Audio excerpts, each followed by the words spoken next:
If you're worried about a machine ruining your music career, then you're not that good. Hello and welcome back to the Harry and Gary podcast, where we talk about the music industry and our experience within it. I'm Gary Cunningham. And I'm Harry. Excellent. That's Harry Cash. So pleased to be back. Thank you, Harry. There you go. Can I kiss? Yeah. Nice. That's got to stay there now. Okay. Yeah. Yeah. Right, go for it. Can I get some? Pass me some confetti. So, cheers. Right. There we go. Like we say, we're not going to take this remotely seriously, as you can tell. Didn't even know you had that fucking party popper, but we'll take it. So yeah, this is episode 2, and we're going to talk a little bit more about sort of what we did after 10.2, really, and in our own sort of lives outside of 10.2. Years down the line, after we'd finished, was I at college when I was with the Signatures, or was I? Yeah, you were. Yeah. So my first big. Gary joined another band. I did join another band. I've been part of several other bands since 10.2. Yeah, bit of a band slag. But you know what? He used to call me that, a band slag, and I will happily. Been round the block a little bit. I have been round the block a little bit. Around. Yeah, musically. Can I get clarified? Musically, nowhere else. Sorry, Dad, go away. Sorry, my dad's texting me. So after 10.2, I was a bit of a band slag, did loads of session stuff, and then I joined a band called the Signatures Northern Soul Band. They're still going today, and they're doing really, really well. Spent my 18th year, almost a little bit of my 19th year on the road with them. We went fucking everywhere. We went Manchester, Glasgow, Liverpool, other places that I can't remember, Essex. Now, this actually leads me to a really funny story. So, we had one hometown show. Billericay was my hometown, right? Yeah. And this tour taught me a lot. The biggest thing it taught me is to always pack spare leads and stuff, right? Yeah. Because if you remember, my keyboards over the years, they've been a bit temperamental, haven't they? Yeah. Yeah. So, including the power cables, right? So I'm plugged in, ready to go at Billericay Football Club, I think it was. They go, and now the Signatures. And I go, and nothing comes out of my keyboard. Because, Harry, the power cable decided to stop working. So they had to stop the set. We couldn't even start. We had to get some random French band called French Boutique to lend me their keyboard, which I didn't even know how to fucking use, right? So I spent the whole show playing another keyboard I'd never used while trying to work out how to use this keyboard properly. There's a lesson for you, right? Make sure you got spare shit, because stuff breaks all the time. So yeah, on tour with the Signatures was really cool. Was also really tiring, but it was really awesome because a lot of the friends that we had, and you probably had the same experience to be fair, were like working in like normal jobs. Yeah. And we spent a lot of our time not doing that. I don't think, have we ever had, I suppose the most normal jobs we've had are the ones we've got now, in a way. Yeah, no, I've never, except for work experience. I didn't even do that. And I guess when I was a full-time teacher.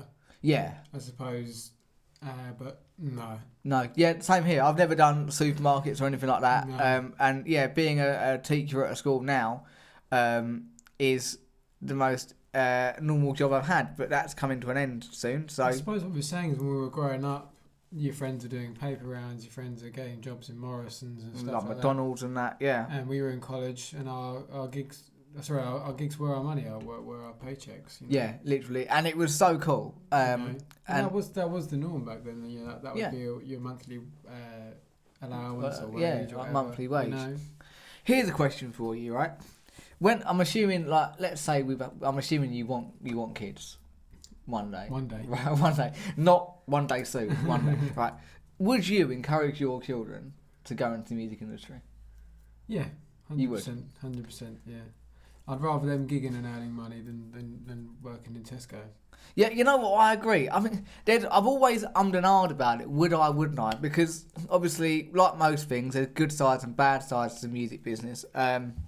And I've been, I'm sure you can relate as well. Like I've been screwed over more times than I can count within the music industry. You know, like with money or gigs falling through or whatever. I mean, Jesus Christ. COVID happened, and we'll touch upon COVID another time, and how that affected the music industry as a whole. But I remember I was going to do one more year of like music full time before finishing my degree and going into teaching. And I had 2 tours booked back to back, 6 months each. So literally 6 months on, like 2 weeks off, another 6 months, right? 2 separate projects, both of which I was musical director for. And I was teaching one of my piano students, and literally, as I was teaching, each gig from each tour was getting cancelled one after the other. Really? Yeah, literally one after the other. And it was the scariest thing ever, because I was like, shit, like what am I going to do for money? Yeah. And I think that's the only downside to the music industry, is that obviously you work to the point where you don't have to worry. But well, I mean, I was going to say, when you say, that fear, that worry of your future offspring or whatever, yeah, getting involved in the music industry. Now, do you mean, for people watching, do you mean the music industry, or do you mean like the performing industry? Because we have a lot of people locally in Essex who are tribute acts and singers who are just singers, but they do earn a good buck. They do. Doing gigs every weekend. Now, that's not the same. I wouldn't call it quite the same anyway as what people on TikTok and people think of, quote unquote, the music industry. Yeah. There are far lesser known musicians and singers that I know of around Essex that aren't on TikTok, aren't on whatever. And there's someone who's got like 40,000 followers who sings a few covers, holding a microphone online. Well, they're not in the music industry. They're just singing on TikTok because they enjoy it. Because they enjoy it. And they're also being an artist. Like they're trying to be an artist in the music industry. I think that's not the same as the performing industry, who are actually earning a living. And when I say earning a living, I mean anyone who makes money from doing a gig. Is the professionalism in it? Isn't it? Yeah. I think. I don't know. I think the shape of the music industry as a whole has changed. I think there's so many more people, are making money out of social media and music than gigging. Personally, like now, having sort of not left the music industry, but it's not been my full-time income for a long time, and I'm obviously coming back into it. And now I'm older, I'm thinking about whether I actually want to gig as much as I did. But I don't think I have been in it for a while either. I consider like the creative side of it in terms of releasing, posting regularly, and taking attention to detail with what you post, what covers you put out, and how you kind of brand yourself. I've not been in that realm of things for a long time. No. Caring about how much promote my stuff, interacting with comments and trying to gain more traction. Following. Yeah. Because when you go to university and you study music, especially if you're studying as an artist, it's kind of sad in a way. But a lot of the goals that you set out for yourself are, by this year I want 5,000 followers. By next year I want 7,500. By the following year I want 12k. And that's quite the norm. And I do miss kind of that chasing numbers kind of side of it a little bit, I do as well. And I miss putting work out immediately and seeing the results, because a bit like anything, but like a profile picture or something being left there just to stay stale for years upon end. It's a bit like when you release a song and it just stays there on Spotify and it gets older and older and older. Yeah. And technically gets less irrelevant in your current catalog. And what you care about creatively. Because I don't care about... I'm not caring about who's still listening to songs. Yeah. No. I care that they exist and that I made them. But beyond that, it's whatever. No.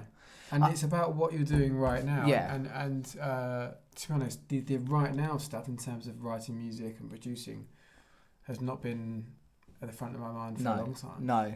I think for me, when I was in the music industry, I've always been in the music industry, but when it was the focal point of my life, I did care about what I put out, but at the same time, I didn't care as much as you. And I think working more closely with you made me care more about what I was doing. So I think this time around, going back into it again, I'm more conscious of my branding and like what I put out and stuff, and the image that I portray to the public. Because at the end of the day, you know, small or big, if you're in the music business, you're on social media, you are in the public eye. Yeah. Yeah. And I think that's a side that I'd be worried about. Going back to the whole, if you have kids, would you? Yeah. I think that's one side of the music business that I'd be worried about for my young, you know, if I have a child or children.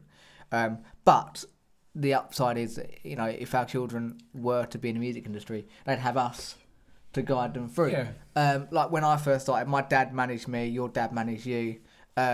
Your dad probably knew more about the music business than mine. But I do think if it wasn't for both of our dads sort of nurturing us and protecting us in a way, we'd be in a whole heap of shit. Yeah. And there would have been times where things went drastically wrong. Talking about tours and stuff, one of my favourite memories of that total mad time when we were working together constantly with each other every weekend has got to be, I think it was the first ever busking tour. Yeah. That we went on. I was going to talk a little bit about that because your touring experience was quite different to mine. And mine started more by gigging a lot just around Essex and random places as well. Before I was in a band, so when I was younger, I was in a covers band. We played things from Arctic Monkeys, Stevie Wonder, Bruno Mars, Michael Jackson, even the occasional Ed Sheeran song, unfortunately. Red Hot Chili Peppers. So we would have gigs. Like you said about Dad's managing us. I don't know how he did it quite at the start, but we had loads of gigs every weekend. And I remember on Facebook, my cover photo would be the gigs lined up coming up. Yeah, Colchester Arts Centre, blah blah blah blah, one after the other. Not all of them were at the time. Not all of them were paid, but then eventually, it seemed like every weekend. You know, I remember me and the bass player Harrison. They would get this money as a young lad, and you'd get like say £100 or £200 in cash. Yeah. And be like, right, how are we going to spend it this weekend? What are we going to do? Go shopping or something? Yeah. And that felt like an elongated kind of tour of just seeing what everything's like. Yeah. Going all over the place, which was really fun, to be honest. And we gained a lot of experience. But I'd done a lot of navigating and playing into the public before that. Right. When I was younger, through busking, and busking is a fantastic way of. I always say it's great. It's like a paid rehearsal. Yeah. But you don't know how much money you're going to get. Yeah, no matter how much you get paid, you're rehearsing. Yeah. And people are appreciating your rehearsal. If they like it, they like it. Isn't that great? Yeah. And I almost think it's like the live streams before live streams were a thing. Yes. Because people live stream now, their rehearsals. And what's far more interesting is if you go out there and busk that. Because when you're busking, you don't have to be perfect. And the great thing is, your audience is a walking audience. Yeah. And they stop and watch. It's about footfall, isn't it? Yeah, absolutely. I used to love it. That if I made a mistake busking, I think, right, we'll move on to the next song. No one who was watching that one is still watching. No, very rarely. Yeah, and also, you can. What I really like is because we were quite lazy sometimes because of the footfall. Because not everyone's going to say that the whole time. You can just repeat the same set. Oh yeah, you can repeat the same set. Yeah, it's great. I do think busking is really good, and I think it. I've been out of the loop with busking and where it stands in terms of in London these days, but I would hope it has the same impact and the same importance. I still see it in Leicester Square, but no, I'm talking like I was 8 years old when I first started busking. Flipping it. Was that in Portugal? In Portugal, yeah, very young. Yeah. I wasn't singing at the time, but since then I've busked in New York, in Camden, in London. Everywhere really, just about every European country, you name it. But when I came back to the UK and was gigging more frequently, one year that's what we were talking about in the other episode about exposure. Yeah. And it is true about trying to, I suppose, to a point, trying to get your name out there sometimes for free or through busking. Yeah. In different areas, especially if you've got a gig that's further north. Well, why don't you get a small kit together, go busk? Yeah. If you've got especially if it's an original type gig, and you are genuinely trying to get more people there, put your name out there in the town beforehand. 100%. 100%. The younger crowds who would be more likely to be like, oh, you're playing there the next day? Yeah, we're free. We're like ages 16 to 18. We've got nothing on. We'll come watch your band at the weekend. Yeah. And so that's the importance of it, I think. Yeah, it's not networking in a way, isn't it? You can use it as a chance to network. It's great. Mean, we got, when we went on our first busking tour, and I'll always remember this, we ended up playing at this fucking mental party. Huge house. Yeah. The guys, the bloke that organised it was great, and everyone had a right laugh. And we got that purely because we were busking in Bromley, weren't we? Yeah. And we were doing Bromley, Brighton, and somewhere near Brighton, I think. We were going to do Bexley Heath. That's it. But we didn't do that. Right. But no, we didn't do Bexley Heath because of the gig, right? Yeah. So we were busking in Bromley. We were staying in Brighton, near Brighton. And this couple come up to us and they went, "You're right, guys, are you free? Was like free tomorrow? We've got a party and we want to do like a surprise for our friend." And we both went, "Yeah, why not?" So we went and busked in Brighton that afternoon. Went back to Bromley, did this gig, and there's actually a picture somewhere online that I'll find and sort of put in this video for those that are watching the video and not just listening, where I'm headbanging so much and so fast that my face is a blur. It's a blur. And honestly, it was just one of those mental experiences. You can try out more gimmicks when you're busking. If you wanted to ever try swinging your guitar around, the best time to try it is busking. It's busking, We used to say that in my band. We say, like, if you want to try something out, try it busking. See how it goes.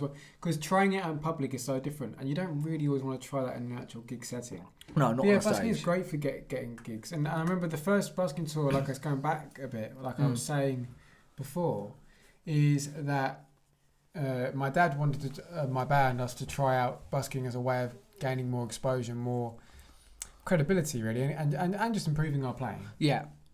And when we first tried it, for me, that was like my little summer holiday thing. This busking tour where we would actually plan one and go, right, okay, we're not just going to do it when it's near a gig. We're actually the tour is going to be the main thing. We're going to go down to Brighton, which is great fun. If you don't live near a seaside town like I do, going to one is great fun. Yeah. And especially if we're playing music. So we'd plan roughly where we were going to play.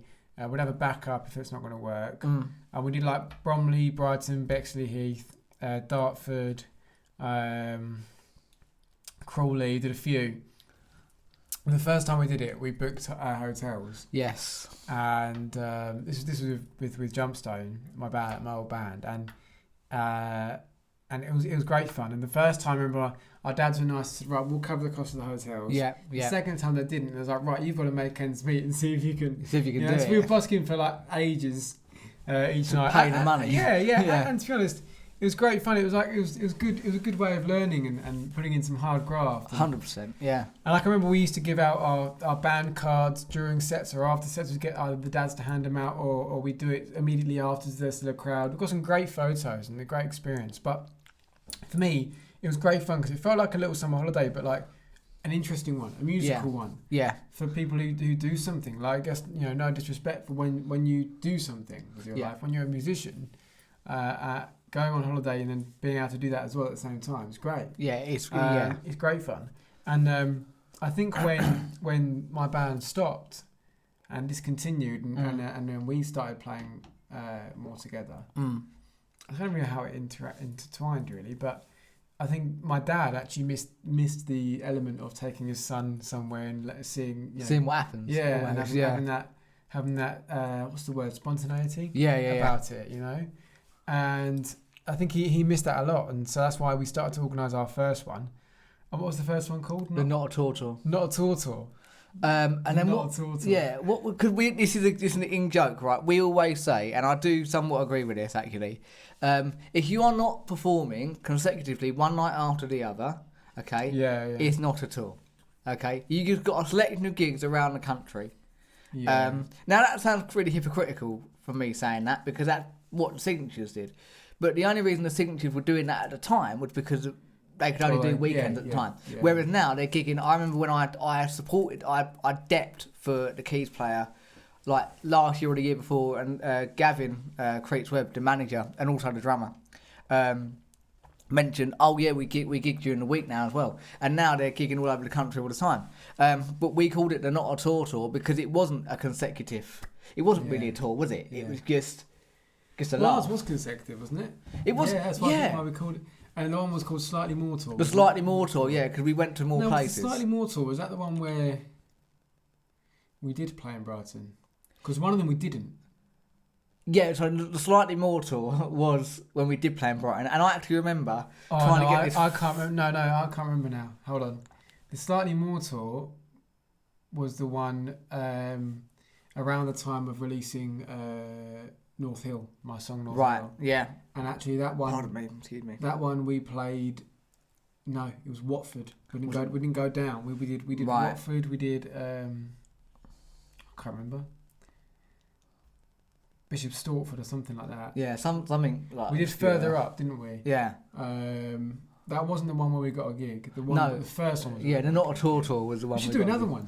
No, we should do a slightly older tour or something. We'll come with it. But my favourite memory, other than the party, I think it was from the second busking tour, trying to push that fucking piano when it was really windy in Brighton. When it was really windy, yeah. And we had a cover over it. It was acting like a fucking sail. I mean, we're not the biggest people, right? The cover was acting like pulling us sail. along. It was a fucking nightmare. Your dad had gone off to sort the car out or something. I only experienced wind like that twice in my life, and that was one of them where the gusts of wind were ridiculous. It was just stupid, man. And especially when you're going down like a narrow... Well, you're near the seafront, but you're trying to come into the actual town. Yeah. Going down a narrow road, and the gust of wind, it just pushes you along. Yeah. We're pushed along with the piano. And cause he dropped us off, and the thing is with busking, it's funny, like it is massively weather dependent as well. Yeah, isn't it? massively. And you can push through it sometimes. And I think we did. If the weather, we did. We waited for it to stop a little. Yeah, that's it. Yeah. You have time to wait. Yes. Yeah. Didn't we wait for rain once as well? We did. We hid under the covers. One of them. I think we started and it started raining, so we hid for a bit. Yeah. And then went back out. That was one of them. But yeah, I mean, when we first got dropped off, we were going to start. We're going to start playing, but then it was just far too. It was far too windy. Right. Final topic before we wrap up, and this is something I want to introduce. It's an industry topic, right? So we need to discuss it within the industry to round off the podcast every. Well, the whole thing's been about the industry, no? You know what I mean? Very fucking funny, Harry. So here's a question: AI. Otherwise known as artificial intelligence, okay, so like ChatGPT and all that stuff. No, not familiar. Not familiar? Oh, well, now you are. Okay. Do you think, there's lots of debates at the moment about AI and songwriting and creativity. Do you think AI is going to destroy songwriting and creativity? Do you think we're in trouble as musicians with this? I think it's very quickly developing. But in terms of it impacting the industry, what's the word, detrimentally? Detrimentally, yeah. I don't think that's happening anytime soon. I don't think you can wipe out the authenticity of humans. Yeah, that's it. Within a few years. Yeah, no, I don't think we'll see it change a lot. Yeah, we will. We will see changes, but I think that it's when you use AI, it's actually really obvious that AI is being used. Like sometimes I'll write captions using AI and it's blatantly ChatGPT. Yeah. Because they've got certain characteristics like a long dash or whatever in the text that's clearly ChatGPT. Yeah. But like you say, I don't think a lot of people are worried. Composers, songwriters, stuff are really in trouble because ChatGPT is taking over. Blah blah blah. But as you say, the authenticity of it'll take a while. I mean, creativity. I mean, pop music for years now has been quite generated. It's all loops and but in terms of it impacting it negatively, I just can't see that happening soon. No, I can't. So I'm going to leave it with that positively. Okay. That hopefully it won't change too much. I'm going to say, and this is going to be, I like ending on controversial statements. If you're worried about a machine ruining your music career, then you're not that good. Yeah. Sorry. On that note, thank you very much for watching and listening. Until next time, as we say, holiday. Yeah! Au revoir. Thank you.